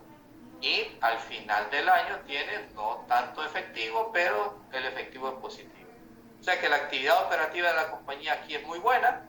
Se esperaría entonces que esta inversión significativa que está haciendo en maquinaria sea para la ampliación de sus operaciones que le permita generar mayores flujos de efectivo. Porque naturalmente para el próximo periodo el desembolso en maquinaria ya no va a ser tan alto y los volúmenes de efectivo van a ser mucho mayores y existirá mayor satisfacción de parte de los accionistas y de los empleados que van a recibir sus pagos de efectivo de manera adecuada. Y aquí pues estamos entrando al tema de los indicadores financieros, nuestra tercera parte, que como ya vimos en todo este preámbulo, pues básicamente aquí lo que vamos a ir viendo es sencillamente el resumen de los indicadores financieros. Vamos a hacer algunos comentarios relacionados a los aspectos que inciden y vamos a ver algunos indicadores que comúnmente ustedes ya han de haber visto. Las partes interesadas, así como en los estados financieros, pues también estas partes interesadas están obviamente queriendo información sobre el desempeño de la compañía. En el análisis de los indicadores financieros hay que tomar en cuenta también el análisis de la competencia. Nosotros aquí le vamos a llamar benchmarking, que pues básicamente nosotros nos comparamos ya sea con el competidor principal nuestro y también con un promedio de la industria en el cual desempeñamos nuestra operación. Imaginemos nosotros por un momento que tuviéramos acceso a los principales indicadores financieros de nuestro competidor más importante, en este caso que nosotros estuviéramos hablando que somos la compañía Dell, que el competidor más importante de Dell es Hewlett Packard y que el promedio industrial de las compañías de computadoras presentan los indicadores financieros en esta línea horizontal. Vamos a comparar cada uno de los indicadores con nuestra competencia y con el promedio industrial. Vamos a hacer un par. En este caso, vemos que la liquidez de la compañía nuestra es de 1.3, es decir, los activos superan los pasivos 1.3 veces. O sea que tenemos suficiente circulante para pagar nuestra deuda de corto plazo. Por otro lado, la competencia anda levemente abajo que nosotros, en 1.2. Pero el sector industrial en el que ambas compañías se desempeñan anda con mucho mayores niveles de liquidez que nosotros. Entonces, eso ya nos puede dar la pauta que ambos competidores como que no lo estamos haciendo bien en función del promedio industrial de las demás compañías en el que estamos operando. A nivel de inventarios, bien, tenemos una rotación de inventarios sumamente más lenta. Nos cuesta vender los inventarios. Si fuesen días, porque aquí no lo dice, entonces serían veces. Entonces estamos hablando de que rotamos el inventario 40.5 veces. Es muy bueno. Hewlett Packard rota el inventario 13 veces, o sea, es más lento. Y la competencia de las demás industrias, del sector industrial, son muchísimo más lentas. Entonces, obviamente a nivel de rotación de inventario, nuestra compañía, objeto de análisis, anda súper bien. Para cobrarle a los clientes nos tardamos 50 días, 59 días. La competencia se tarda 81 días. y el promedio industrial anda muy cerca de lo que nosotros cobramos. O sea que a nivel de cobro andamos súper bien. Entonces aquí podemos ir identificando aquellos escenarios donde andamos bien y aquellos escenarios donde nosotros probablemente tengamos que incrementar nuestras pruebas para determinar en primer lugar si esos datos están bien calculados y si realmente están bien calculados, pues cuáles son los problemas que nos han llevado a que presentemos una liquidez muy baja. ¿Será que no estamos teniendo niveles altos de inventario, niveles altos de cuentas por cobrar? ¿Qué pasa con los pasivos? Probablemente los pasivos de corto plazo sean muy altos, tenemos muchas deudas que no hemos pagado todavía, y entonces podríamos ver que el nivel de endeudamiento hace la relación con ciertos pasivos. La compañía está endeudada en un 80%, Hewlett Packard en un 60%, y el resto de las compañías del sector industrial donde nosotros operamos están endeudadas a la mitad, o sea que manejamos fuertes niveles de deudas. Deberíamos nosotros evaluar si la deuda es capaz de ser pagada. ¿Tenemos una capacidad de pago adecuado a ese volumen de deuda, sí o no? ¿Qué pasó o qué puede pasar con un banco? Con todos los bancos. ¿Los bancos tienen la capacidad de pagar todo el efectivo que los clientes tienen depositado en sus cuentas? Imposible. No se puede. Por eso es que a la gente le dice mucho, mire, confía en el sistema. El sistema financiero está basado en la confianza. Cuando la confianza se pierde, toda la gente va a un banco determinado porque le falló el sistema, porque ve que todo el mundo está yendo a cobrar su plata, entonces no se quiere quedar en la cola y dice, no, yo mejor voy a retirar mi plata porque no quiero perderla. Y naturalmente el banco no la tiene, le pagará a los primeros que van a sacar su plata, pero cuando ya llega un momento que ya pierde liquidez, deja de pagar, empieza a sacar dinero prestado, porque si solo es un problema natural de él, empezará a sacar dinero prestado al Banco Central, después de sacar prestado a otro banco, después vendrá el tema de la adecuación de capital, poner el capital ellos y empezar a decir, si es una necesidad temporal, el Banco Central le va a prestar a cierto nivel, pero si es una necesidad más permanente, la comisión de banco le va a decir, o incrementa el capital social o cierra el banco y lo liquidamos. Entonces hay una serie de situaciones que a veces un banco puede estar bien administrado, pero las condiciones de mercado o una situación de última hora o una corrida o un nerviosismo o un aspecto mal manejado generó que medio mundo fuera a traer su plata y el banco se quebró. Entonces, todos esos aspectos son importantes porque no solo inciden en un nivel de capacidad de pagar la deuda, puede tener, pero al final de cuentas es el tema de generación de efectivo. Una empresa muy rentable podría tener que cerrar porque no tiene capacidad de generar efectivo. Siguiendo con esto, miren el margen de ganancia de la compañía Dell es mucho menor que Hewlett Packard, está mucho más endeudada en Hewlett Packard, pero el resto de las compañías donde operan ambas fabricantes de tecnología cerró con pérdida. Entonces, obviamente, estas dos compañías algo están haciendo muy bien que los distingue del resto de las operaciones de otras compañías. De ahí así tenemos, si estamos en el área de los materiales de construcción, si estamos en tiendas de comestibles. Naturalmente, este es un resumen de los indicadores financieros de empresas públicas. Aquellas que tienen la obligación de publicar sus estados financieros en Honduras son los bancos, financieras, fondos de pensiones, etc.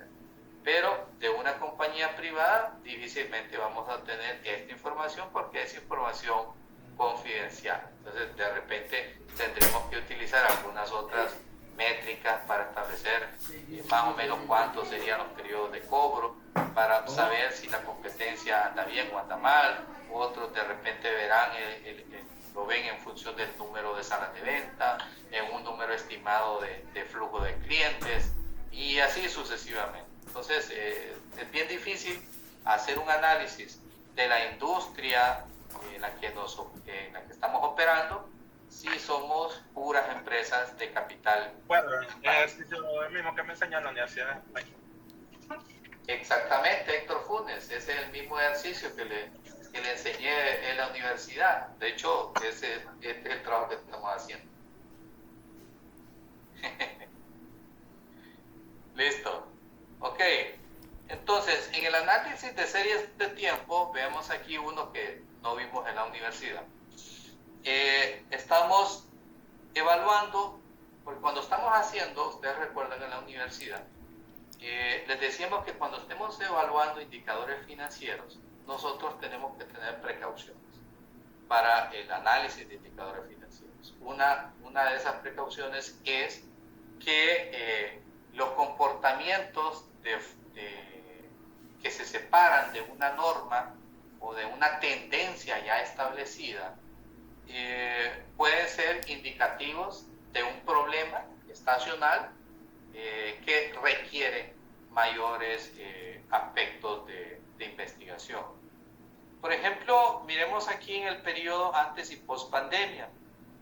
La compañía que estamos evaluando, la compañía ABC, traía un periodo promedio de cobro similar al promedio industrial.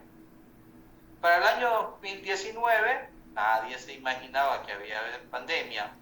Pues básicamente hubo una separación, pudimos ver que la compañía ABC pues empeoró un poco la administración de sus cuentas por cobrar, pero naturalmente no era tan significativo.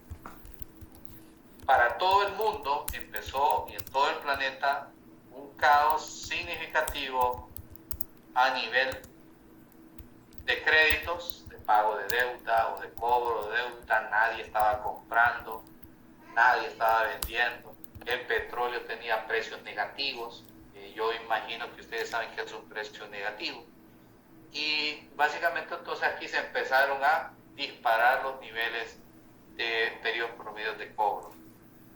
Para una compañía que normalmente cobraba en 40 días, en los primeros días de la pandemia se pudo haber subido al doble o al triple. Ya para el 2021, que todavía estaba la pandemia, y nosotros pensábamos, yo creo que medio mundo se imaginó que eso iba a ser algo así como de unos 10, 15 días, 2 semanas, y cuando nosotros dijeron en marzo, se acordarán, decían que iban a cerrar hasta el mes de junio, y entonces todo el mundo decíamos, pero están locos, ¿cómo es que es imposible que van a cerrar toda la economía hasta junio? ¿Cómo van a existir las compañías? Porque lo veíamos tan largo, desde el 12 o 16 de marzo, que iban a abrir hasta junio. En 2 semanas va a terminar. Y fue junio. Y después, no, que parece que se va a alargar hasta diciembre. No, vamos a echar hasta diciembre. Y pasó diciembre. Y se fue todo el 2020. Mucha gente encerrado. Y después que por ahí del mes de julio, agosto, que había que salir con algunos salvoconductos y que ya más o menos se normalizó por septiembre, con algunas restricciones, y ya para noviembre y diciembre pues ya era el tráfico un poquito más libre, pero hasta las calles estaban cerradas. Entonces, ¿cómo pagaba la gente?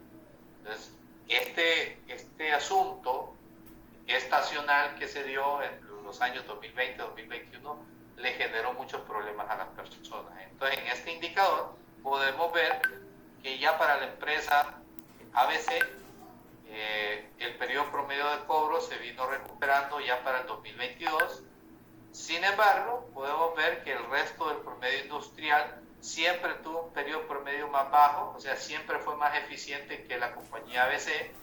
Para 2023 regresamos muy cerca a los niveles antes de la pandemia, pero la compañía ABC se quedó allá en niveles de 60 días en el periodo promedio de cobro. Entonces, obviamente eso nos llama la alertas. ¿Qué es lo que está pasando en la compañía ABC? ¿Será que cambió su modelo de negocio? ¿Será que no ha podido recuperar cuentas por cobrar? ¿Será que amplió las cuentas porque el periodo promedio de cobro para dar más oportunidad a las ventas? Lo que haya pasado, nosotros tenemos que evaluarlo en función de la frialdad. ¿Esas cuentas por cobrar están deterioradas o realmente pueden convertir efectivo? Pues al final, pues eso es lo que andamos buscando. Entonces, lo que les mencionaba, dentro de las precauciones, que solo les mencioné una, pero bueno, desviaciones importantes de la norma pueden indicar un problema que puede ser sistémico de todo el mundo y pues a todos nos va a afectar. No se debe a una ineficiencia operativa nuestra, sino que a situaciones que pudieron ocurrir, que estuvieron fuera de nuestro manejo. Pero puede ser también un problema interno que solo es que nos afecte a un área de la empresa o solo a nosotros. Un solo indicador no es suficiente para concluir sobre el desempeño de una compañía. Si es muy malo o muy bueno, con uno solo no lo podemos establecer. Estados financieros deben ser comparativos. Esos estados financieros deben estar elaborados en la misma fecha de corte. Deben ser auditados como una situación de mejorar el nivel de transparencia, ¿verdad? Se supone que un estado financiero auditado es más transparente. Las políticas contables deben ser uniformes para todos los periodos que se están presentando. Si son NIF, son NIF, comparativos con 2 periodos, así lo dice la norma. Si lo estoy haciendo con otro marco contable, pues está bien, ese otro marco contable, pero comparativo, ¿verdad?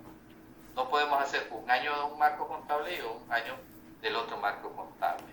La inflación, pues básicamente incide en el análisis, y lo veíamos.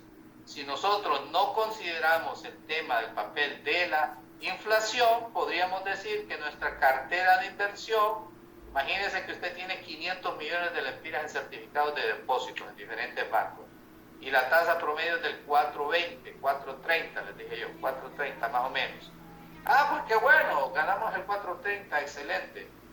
Pero ni siquiera hacemos la comparación con la tasa de inflación, estaremos dando un mal mensaje, que estamos teniendo ganancias cuando realmente estamos teniendo pérdida. La inflación distorsiona los resultados. Y aquí, pues, este es un cuadro resumen de lo que ustedes ya saben, de la liquidez, cómo se calcula cada uno de ellos. No voy a perder mayor tiempo en eso. Esto es sencillamente, pues, para indicar cuáles son las diferentes categorías, cuál es el objetivo que se persigue en cada uno de ellos, evaluar toda la liquidez, capacidad de pago a corto plazo, toda la actividad, periodo de cobro, periodo de pago, la rotación del inventario, que tiene que ver con el ciclo de conversión del efectivo, el capital de trabajo, el manejo de la rentabilidad sobre los activos, el endeudamiento, evaluar el nivel de endeudamiento y la capacidad de la compañía para pagar esa deuda. Naturalmente, pues todo lo que tiene que ver con la utilidad, pues para determinar si comparativamente la rentabilidad que está generando la compañía, su margen neto, es comparable con un certificado de depósito que se está generando en el mercado financiero local. Y era lo que les he venido diciendo. Si el margen neto de rentabilidad de la compañía es de un 10% y los depósitos de corto plazo están en 4%, ¿dónde conviene mantener el dinero ahorita invertido? En las actividades operativas de la compañía, porque la rentabilidad es superior. Aspectos así como el rendimiento sobre los activos, que mide la capacidad de generar rentabilidad de esos activos, pues me van a indicar qué tan rentables son los activos que yo tengo invertido, o por lo contrario, en lugar de generar ganancias, me están generando pérdidas porque están deteriorados, porque el cobro es demasiado lento, mucha morosidad, los inventarios no se pueden vender, las maquinarias están obsoletas, tenemos muchos activos de lujo que no pueden generar ingresos, y entonces la rentabilidad sobre los activos disminuye, así como la rentabilidad sobre el patrimonio, que está propiamente directa, se compara, ¿verdad?, la rentabilidad que esperan los accionistas por su capital comparado con inversiones que generan rentabilidad similar en un instrumento bajo circunstancias de riesgo similares a la inversión que nosotros estamos manteniendo en la compañía. Y las posiciones de mercado, pues básicamente nosotros no tenemos un mercado de venta y compra de acciones abiertas, pues esas solo evalúan la percepción que tienen los clientes sobre nuestras operaciones y si están deseosos de invertir en nuestra compañía, ya sea como acreedores, para prestarnos plata, o sí, pues como inversionistas propiamente para adquirir nuestras acciones. Ese es el resumen de los indicadores financieros, que presenta un caso hipotético que también se los enseñé en la universidad, que lo que pretende es evaluar, yo les voy a regalar esta presentación, que les pretende evaluar el comportamiento de la compañía a lo largo de un horizonte de 3 años, y también que comparamos, hacemos un benchmarking del último año comparado contra la industria promedio. Y ahí, aquí lo importante es que tenemos las diferentes áreas. Ya vamos a ir terminando. Tenemos la área de la liquidez, que la vamos a ir evaluando una por una en el análisis de la competencia, en el análisis a medida que pasó el tiempo. Hay un análisis combinado que combina el benchmarking con el horizontal. Yo sé que tengo que... Pero voy a apagar aquí a Familia Ávila. Gracias. Y entonces tenemos el análisis combinado que combina el benchmarking y el horizontal, y al final tenemos una evaluación del área que dice aceptable, que es entre estos dos, aceptable. Entre estos 5, dice 2 bien, 2 deficientes y 1 aceptable. Entonces tenemos un criterio de evaluación que va a depender del analista financiero. Entonces aquí le puse un aceptable. Entre estos 3 indicadores, que tengo 2 aceptables y 1 bien, lo evalúo como un término medio aceptable. Entre todos estos que dicen bien, pues no puede ser otra cosa que bien. Y entre estos 2 que dicen aceptable, el análisis combinado es aceptable. Y en la evaluación general, pues así voy formando una percepción a nivel global de la compañía. Pues tengo que la liquidez es aceptable, la actividad es aceptable, el endeudamiento es aceptable, la rentabilidad está muy buena y el mercado está aceptable. Entonces vean, tengo 1, 2, 3, 4 aceptables y 1 bien. Entonces, en general, se le puede poner un criterio de aceptable o un criterio de muy bueno o deficiente, va a depender del criterio valorativo que usted tenga.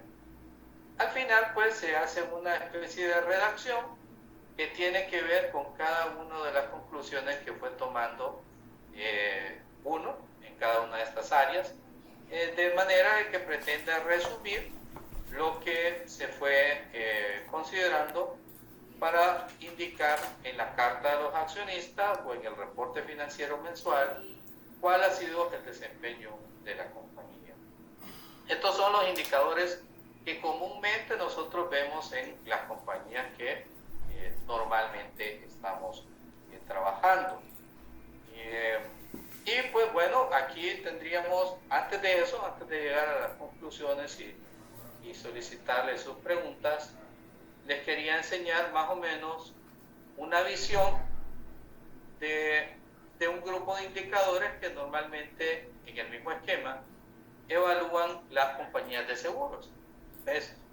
Normalmente nosotros evaluamos siempre la liquidez, los clientes, los proveedores, pero las compañías de seguro, que es un negocio diferente, no es que no tienen ingresos, sí tienen gastos, tienen otra serie de partidas adicionales sobre las que ellos centran su atención. Por ejemplo, para este caso, miren que dice evalúa la siniestralidad, y entonces aquí hay unos indicadores financieros y evalúan todos los siniestros, que son todos los siniestros netos ocurridos o reportados durante un periodo entre los ingresos netos, entre las primas totales netas, es decir, entre las ventas netas, la analogía. Los siniestros retenidos es un tema particular de las compañías de seguro, porque las compañías de seguro nos aseguran a nosotros contra un riesgo, pero ellos también se aseguran. Entonces, hay compañías de seguro para las compañías de seguro, y eso se llaman reaseguradores. Entonces, bueno, dentro de la cartera de primas que ellos venden, se quedan con unos riesgos y trasladan otros riesgos al reasegurador. Y entonces ellos van evaluando cuánto de los riesgos han cedido sobre el total de los compromisos asumidos con el cliente, porque el cliente al final, Mario Campos, va a una compañía aseguradora y la compañía aseguradora asume un contrato con Mario Campos. Mario Campos probablemente no se da cuenta que parte del riesgo lo retuvo la compañía local, pero se reaseguró con otra compañía del exterior o local, si las hubiera. Entonces las compañías aseguradoras van evaluando esos criterios de riesgo que van ellos asumiendo en función de los diferentes productos que van realizando. También hay un tema aquí sobre los siniestros cedidos a los reaseguradores. Entre las primas totales, los primeros eran los retenidos. ¿Cuánto retuve y cuánto fue lo que cedí a los reaseguradores?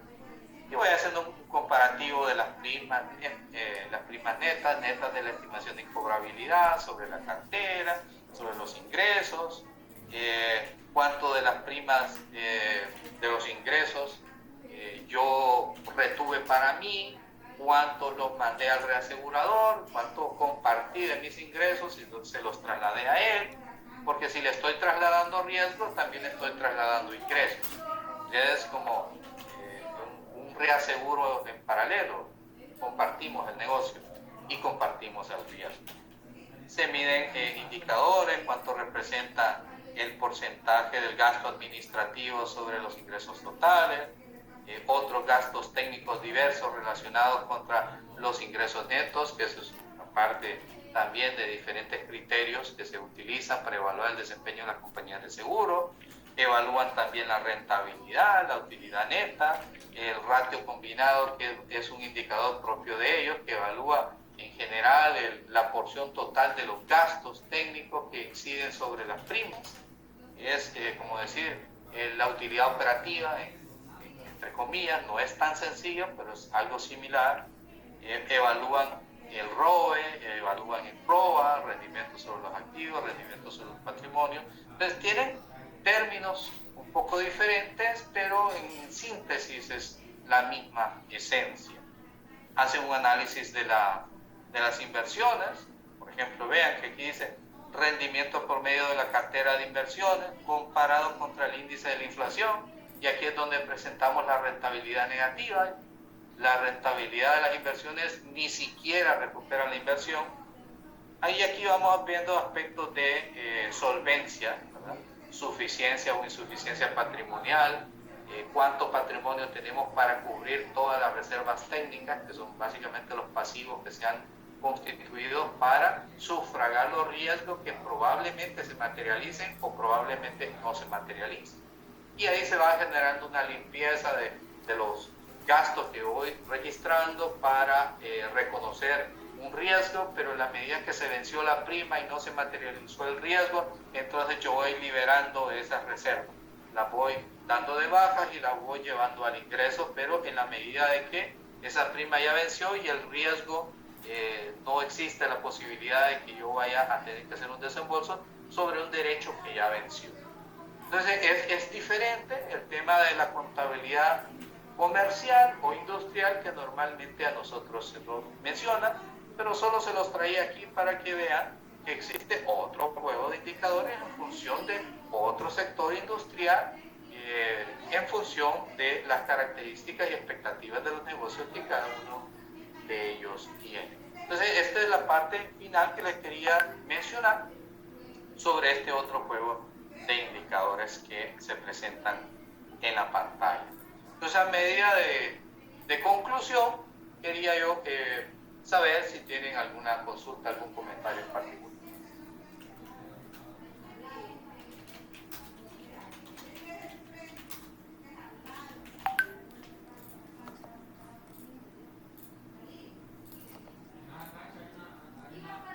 licenciado, buenas noches. Noches. Sí, impuestos a la ganancia es lo mismo que hay impuestos sobre la renta, ¿verdad, licenciado? Sí, de hecho, cuando nosotros estamos hablando del tema propiamente renta, la renta es un beneficio. Entonces, el valor que reditúa sobre una inversión que usted está realizando. Entonces, básicamente es un término similar a la ganancia.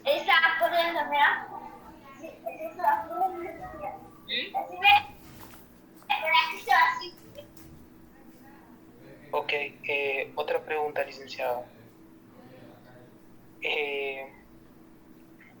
Cuando usted mencionó oscuridad de la casa, candil de la calle, cuando hay personas que agarran el mismo dinero que hay en la empresa, me nace esa duda. Supongamos que nosotros somos los contadores de la empresa y venga el dueño y diga, dámele a mi hijo 4 millones que debería comprar un carro. Entonces él agarra 4 millones para el uso que el hijo ande en carro. Entonces, ¿qué efecto tendría ahí, licenciado? Porque nos está disminuyendo el dinero que tenemos en efectivo, en caja, en la empresa, y yo cargaría un gasto, ¿verdad? Pero ese gasto, el impuesto a la ganancia, no me lo reconocería, ¿verdad? O impuesto sobre la renta. Esa es una costumbre típica de las empresas familiares. Lo que se debería de cargar es una cuenta por cobrar socio, porque ese es un anticipo de las utilidades que él está distribuyéndose.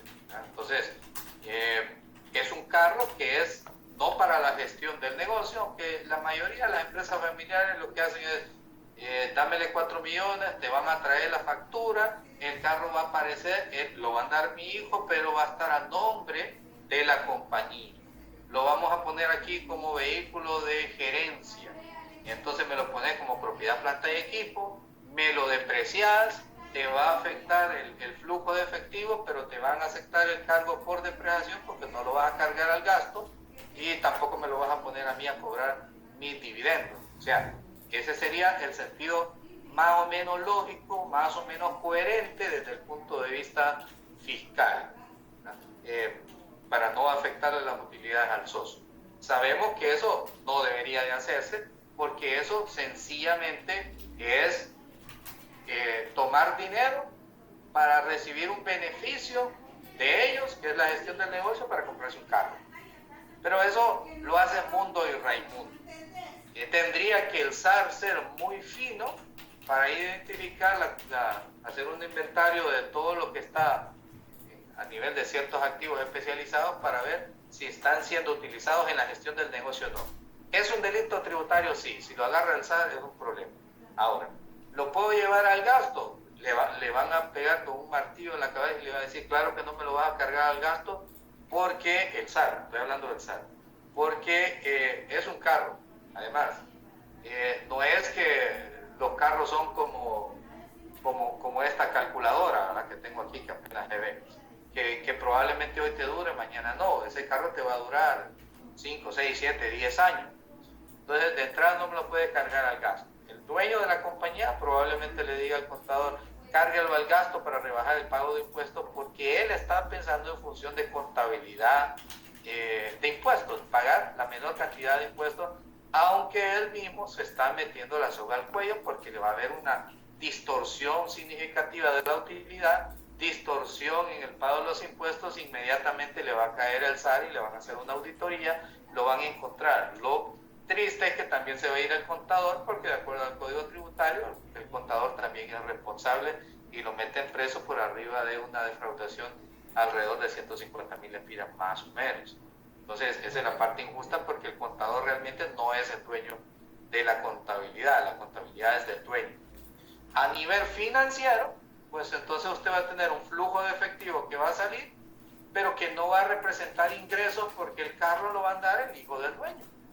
Y el que le va a generar gasto, renta, del conductor, combustible, seguro, etcétera. Entonces, es un desembolso que se generó, que va a seguir generando desembolsos, que desde el punto de vista tributario debería ser cargado a una cuenta por cobrar al socio para liquidarse con la distribución de los dividendos que se le realicen al final del año y obviamente grabarle ese incremento patrimonial al señor al final del año.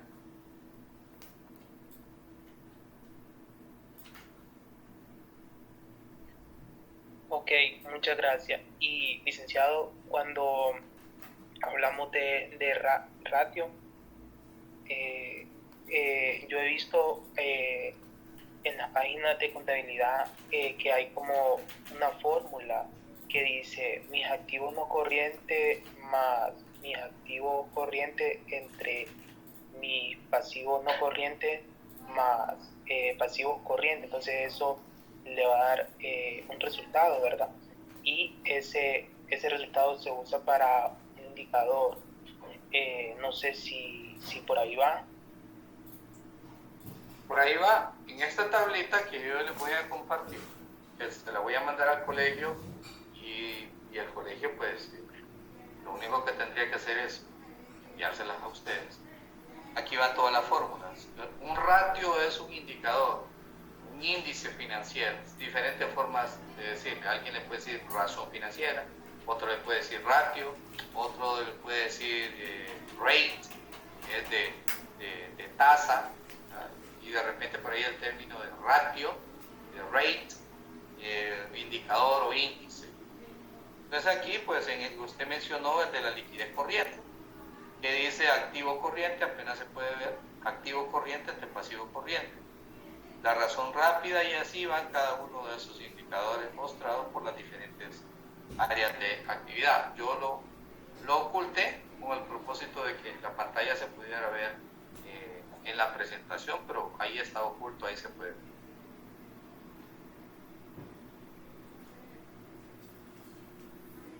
Ok, licenciado. Y también hay otro que he mirado que dice mis activos corrientes menos mi pasivo corriente es igual a capital de trabajo. Exactamente.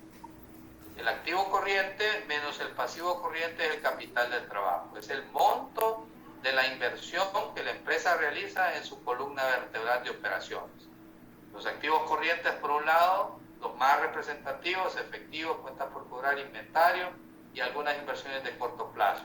Ese es el capital que va girando en las diferentes operaciones de la empresa. Por ejemplo, el inventario se compra y se vende. Si se vende al crédito, entonces se genera la cuenta por cobrar. Una vez que la cuenta por cobrar se cobra, se convierte en efectivo. El efectivo se utiliza para pagar a los proveedores, se disminuye. Si se compra más inventario o materia prima, los proveedores aumentan. Luego, ese aumento de proveedores se convierte en inventario. El inventario se produce, se vende, se genera la cuenta por cobrar. La cuenta por cobrar se cobra, se hace efectivo, el efectivo se utiliza para pagar proveedores y vuelve el ciclo. Toda esa relación es del capital de trabajo. Entonces, entre activos y pasivos corrientes, la diferencia se llama capital de trabajo neto.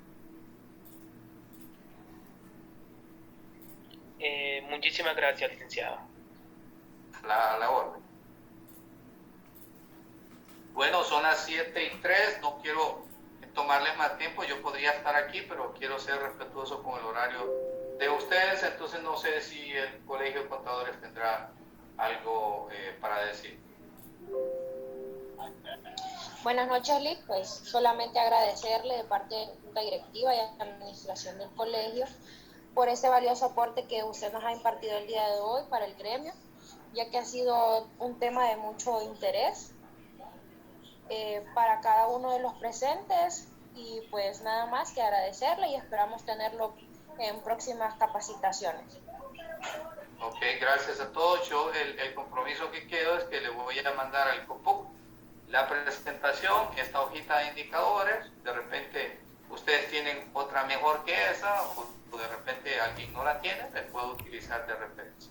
Buenas noches a todos, un gusto, colegas, estudiantes, que Dios los bendiga a todos. Mejoremos Buenas noches. todos los días. Gracias. Buenas noches. Buenas noches, gracias. Buenas noches. Buenas noches, muchas gracias. Buenas noches. Muchas gracias, buenas noches. Y saludes, si hay alguien por ahí que me conoce, muchas saludes.